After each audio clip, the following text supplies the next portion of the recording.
Okay, so we're gonna hope that this works.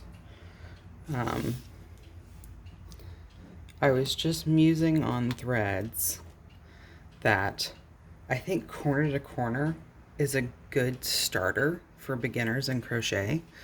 Let me move something out of the way here.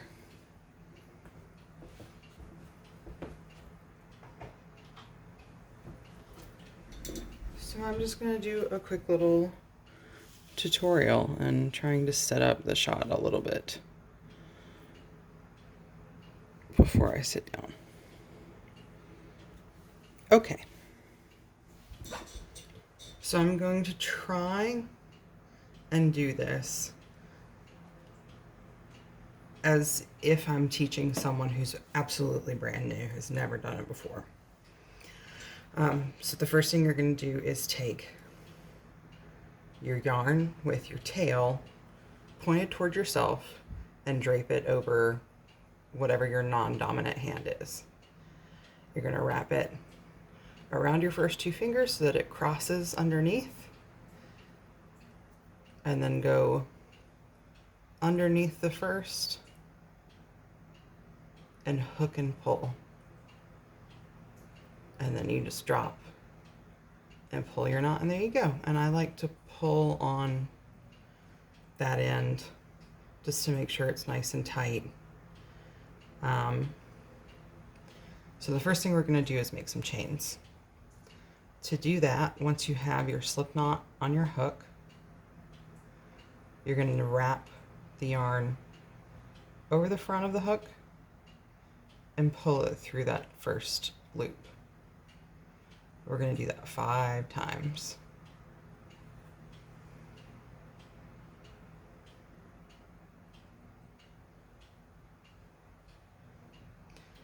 And if they feel wonky, because if you've never held a hook and yarn before, it's going to take you a while just to get comfortable with them. You can always pull your hook out, pull the yarn, and start over. So I'm going to show you all of that again.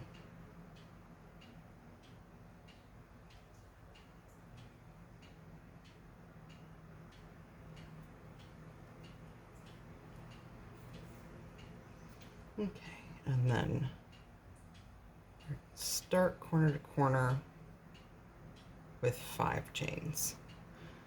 A lot of tutorials and patterns, excuse the clock, a lot of tutorials and patterns, as I continue to do it as I'm trying to talk, will suggest 6 chains if you find that your tension is really tight, and the 2 chains, you'll see what I mean, the 2 chains that get up to the height of the double crochet are too short, then use 3. For me, for my tension, 3 chains always looks too loose and too asymmetrical.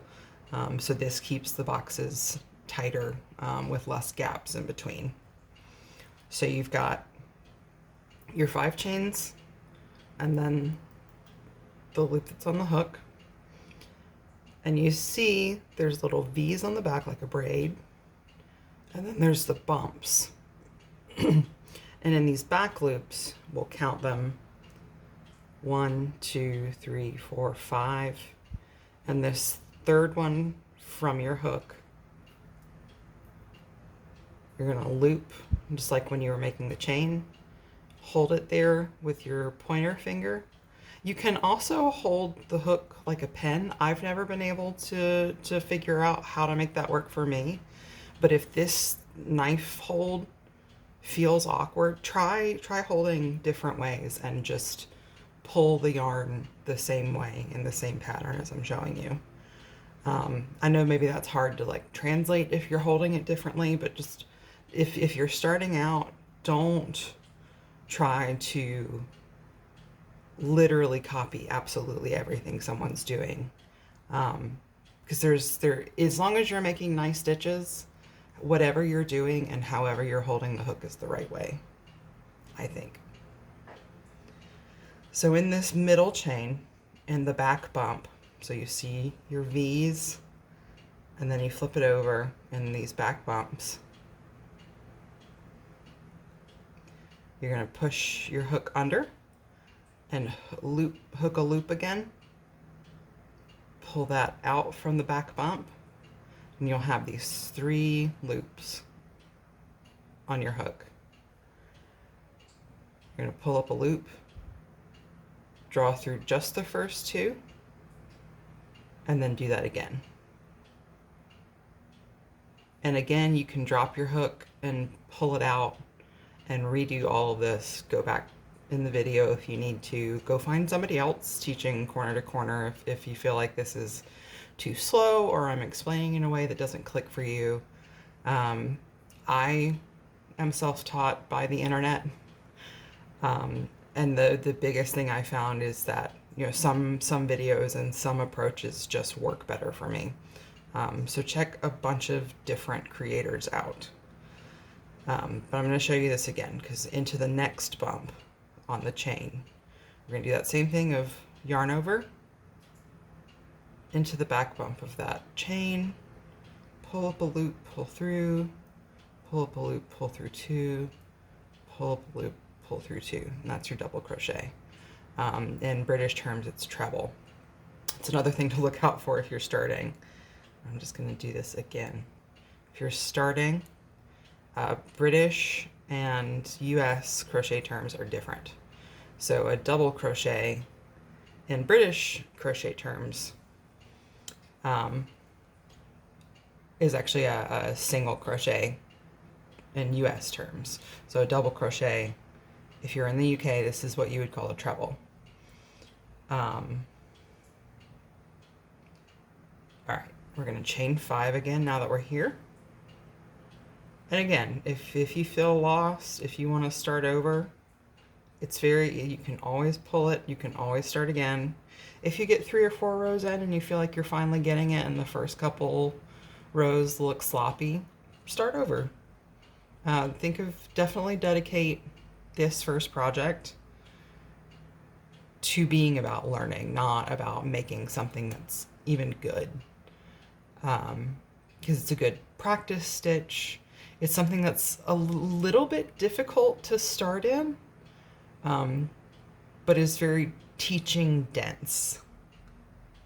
Like you'll learn a lot from this one project if you can get it. And it really is just this one technique with the chains and the double crochets just over and over and over.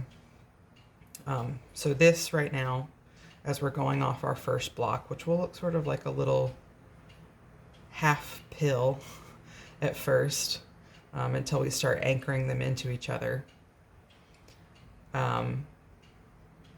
This will be our increase. So this is how from corner to corner it will grow.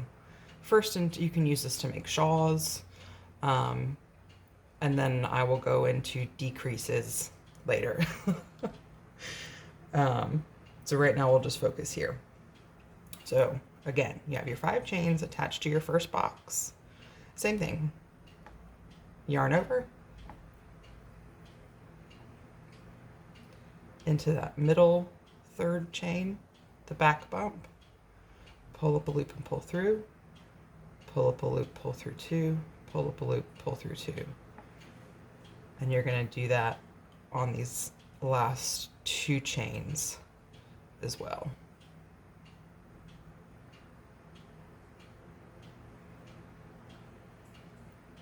As far as your tension and how you hold your working yarn,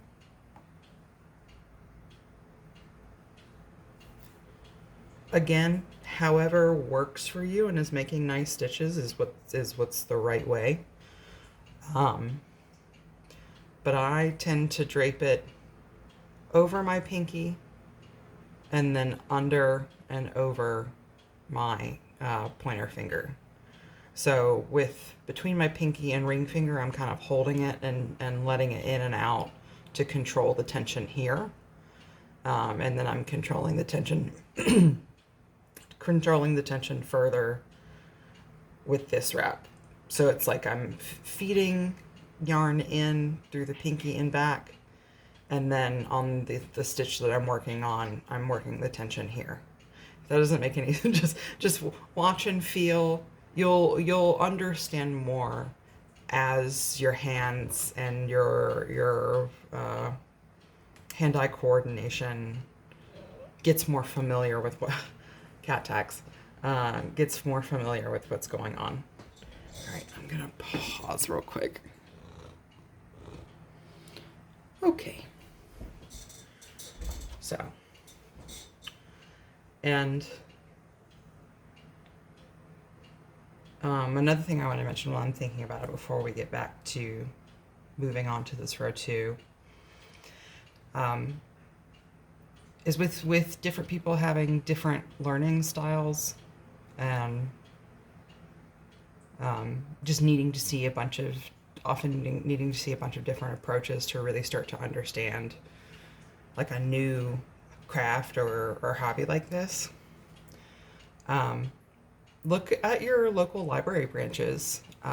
Mine in rural South Carolina had like Crochet Mondays or Craft Mondays.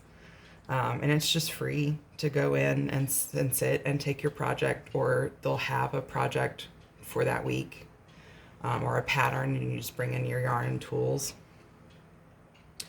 Yarn stores also will sometimes have free classes. I have not gone to any because I'm very much an indoor cat. But yeah, if you are brave, if you have the resources around you, check them out. So we are back here where we have our two boxes, our two first boxes attached just at this first chain. And we're going to take our first box with the tail and go boop, just flip it towards ourselves. And then 90 degrees to make them meet. I guess maybe that's more, no, that's 90. And we're gonna go inside this chain section here on the end of this box, see? So like in between the stitch and this chain where we made our first box, we're gonna go in and essentially make a chain around it. That's a slip stitch. So let me do that again.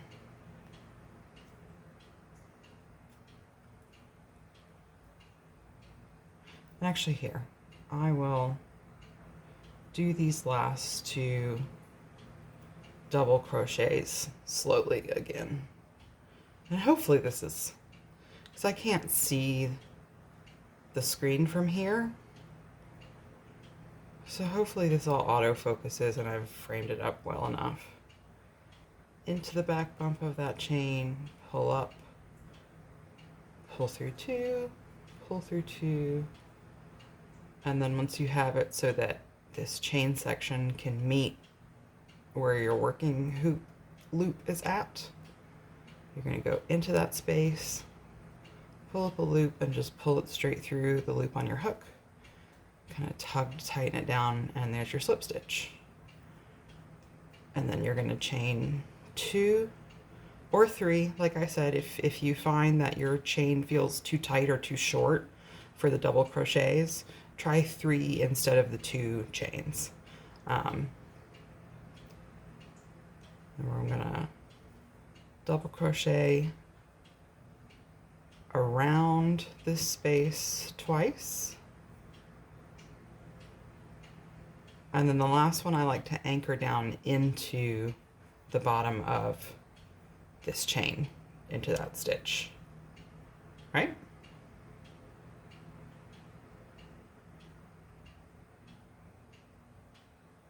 Okay.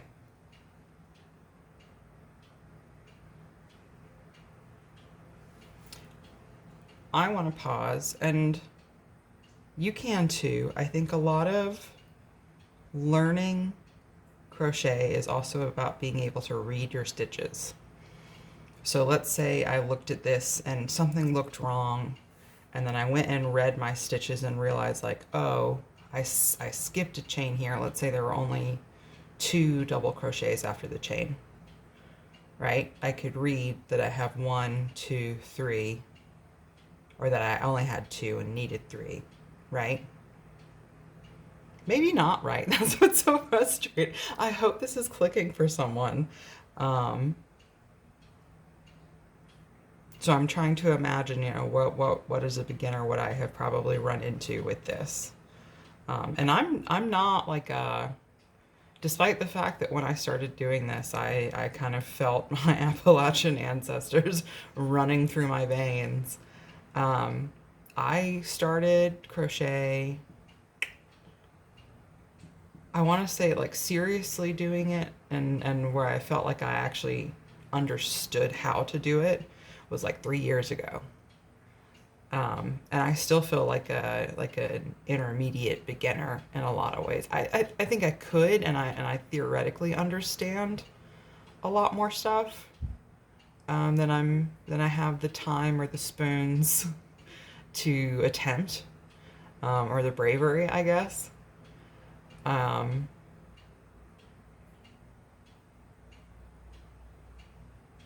I think my point here that I'm trying to get to is like experimenting is the fun part of decentralize the end product, especially in this beginner phase, and focus on, hey, I finally learned this stitch and it looks good, or hey, I just did a color change and it looks good, or oh, I've been doing it right, but I didn't understand it, and now I actually get why this is the way it is.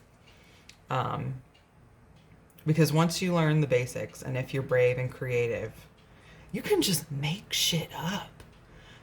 Crochet is very forgiving. You can freeform a lot. Um, this is just me giving you permission to do a whole lot of shit. And if it's overwhelming, it's more like throw a dart and just try. Um, you know, just go find a playlist of crochet tutorials and just click one at random and watch it first. And hopefully also it's something you want to make or attempt to make. Watch it first, or at least watch the setup, and then just try to crochet along and see what you can do, see what you learn from it. And I really do think that mistakes are always learning opportunities with anything artistic. I'm desperately trying to fall in love with the process and a lot of things. And I feel like I finally have my crochet bug back, which in part is Katrina finally being part of the system again. Not that she was essentially dormant for quite a while. These are still my vlogs, so sorry. Okay. All right. We're back in it. My assumption here is that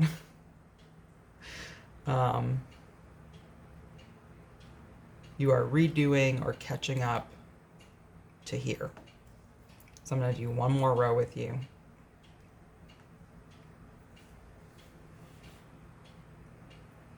Chain 5 again, or 6. 1, 2, 3, 4, 5. Yarn over into the back loop of that middle chain. Yarn over, pull through, yarn over, pull through 2. Yarn over, pull through 2. Do the same in these other 2 chains.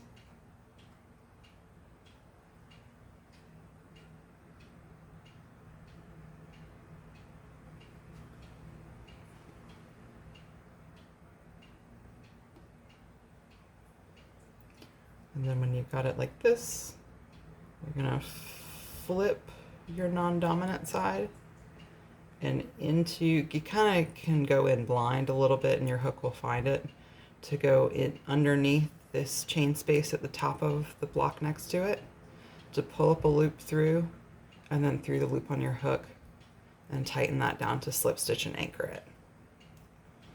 And then you'll just start again with chain 2 again, or 3. Double crochet around this chain space twice. one more time. Just kind of, as long as it's through and anchored to the bottom of this chain, you're good. And then again, just anchor it down into the chain space of the block next to it. Last one, chain 2, double crochet around the chain space,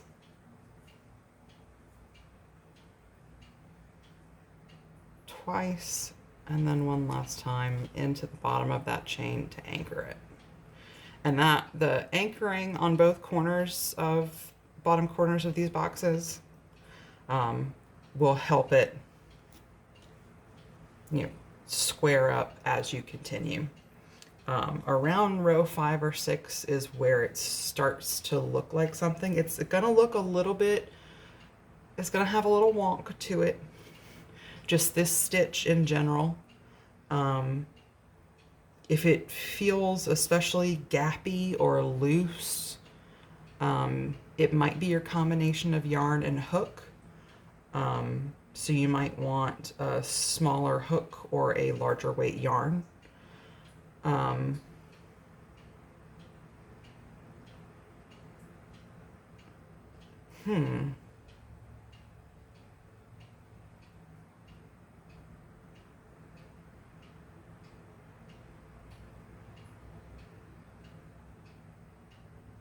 think, well, going in blind at least, I didn't have a script or anything. I just kind of did this on the fly.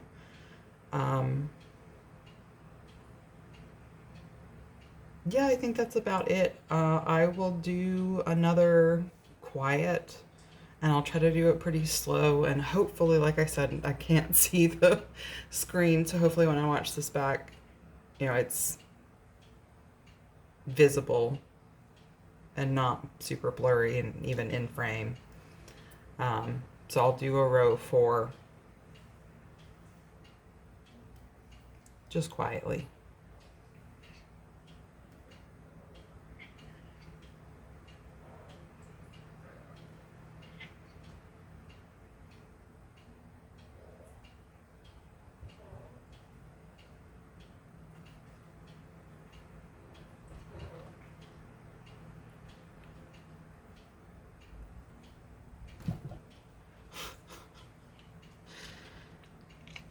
Meow, meow. Hi. I know I shouldn't have given you treats. Okay, remember? And then we're gonna flip and into that chain space. Okay. Okay, hold on. Okay. He did not get treats this time. He was owed treats earlier though.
Alright, I'm gonna stop there.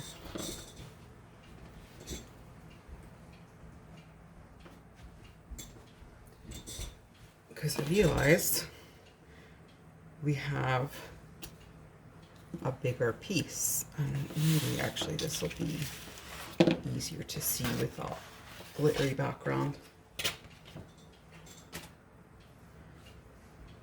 This nice foresty camo.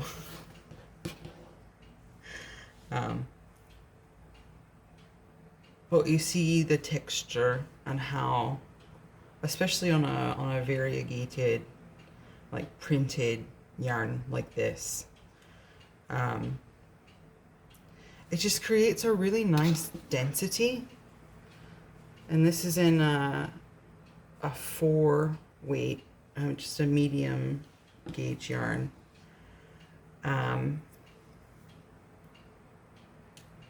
This is as well, but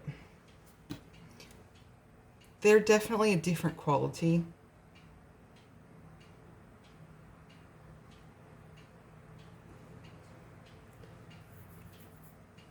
I think this stitch is served really well with something like this that's a little bit heavier, that feels like it's got a bit of a bounce to it. Like this one is a very silky, it's beautiful, I love it.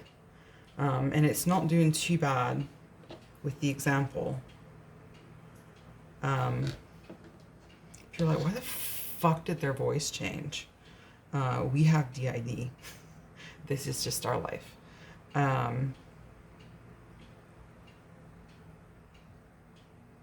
Anyway, I'm gonna try to bring it up close again. This time I can actually stand up and see. Oh, yeah. So you see the individual book says,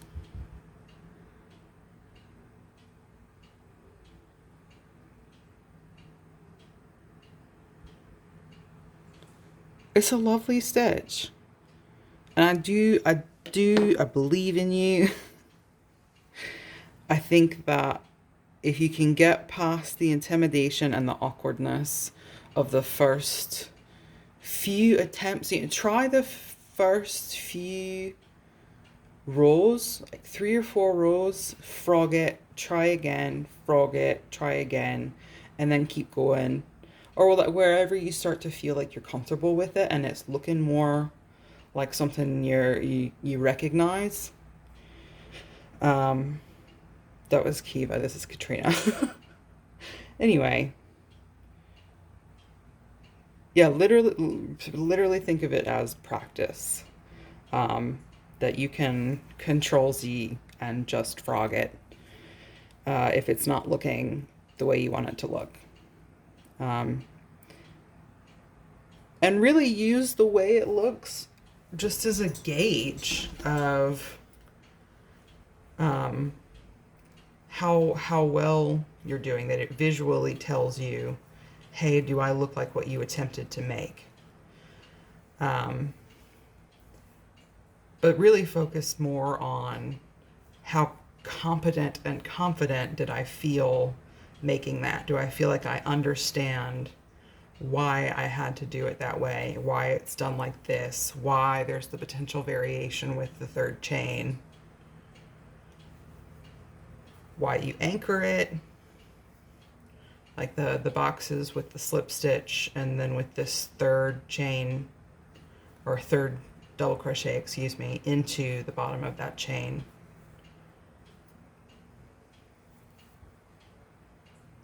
Anyway, TLDR, you can do it.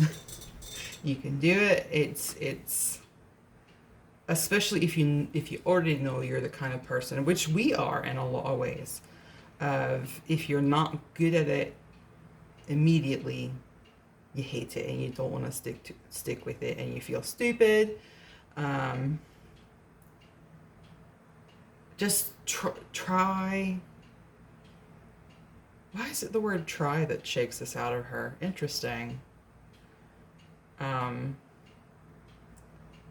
Yeah, just have a lot of attempts, experiment. Look at it as experimentation and curiosity. Try actually here. I will show you me being awkward by trying to do this with a pin grip. But for you, a pin grip may be what makes you go, oh, well, why didn't they show it to me like this? See, I don't know how to, with the pin grip, I don't know how to anchor when I yarn over. I think that's my biggest problem. Okay, do you feel better now? That I'm trying something, not necessarily for the first time, but something that I'm not good at. But I do understand the mechanics of. It's just that I don't have the muscle memory for this yet. And neither do you. But you're gonna get there. Because I did. Well, I guess that's a little unfair. You might not. Crochet might not be for you, but honestly, if it isn't, try knitting. If you came here because you knit and you want to also crochet,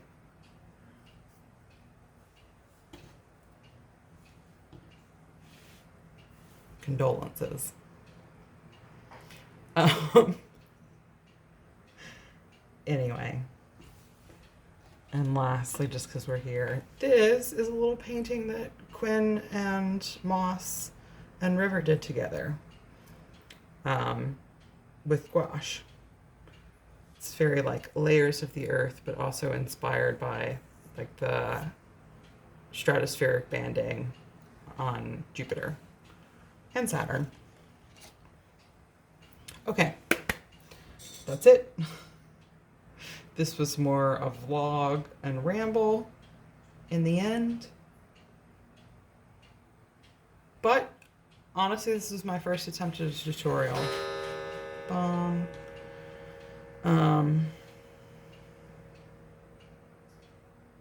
So if you have questions, I will try to answer them in the comments.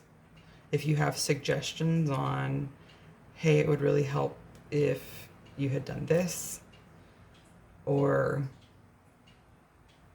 if the filming is bad, we'll figure it out. This is the first attempt, and we are, well, not really. We are solo-bodied. We have one pair of hands, a bunch of brains, one pair of hands. That's our tagline. Anyway, all right. Comments are there. We are happy to answer any questions. If you want to see a corner-to-corner granny stitch, or any other beginner-friendly tutorials, or have like beginner questions, it's hard, especially as someone with DID who we were very much mostly River when we started. These are my vlogs, whatever. You just click off if you don't care.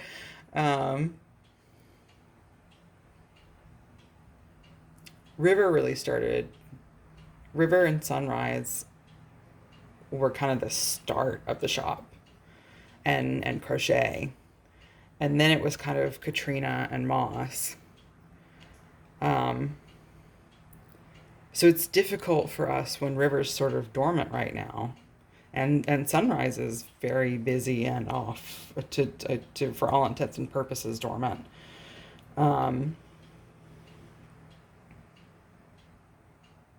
It's difficult for us to put ourselves back into the mindset of what it was like when we were a beginner with this. So there may be things that I'm overlooking that are foundational and feel so natural that I'm overlooking everything about it. So hopefully I covered that from the beginning pretty well. Yes, we are heavily medicated. This is a heavy pain day, heavy medication day, which means we just stay home and crochet. So like vibes, I guess. Anyway, all right, here's a final note. Come on, buddy. Tell the people goodbye. Bye-bye.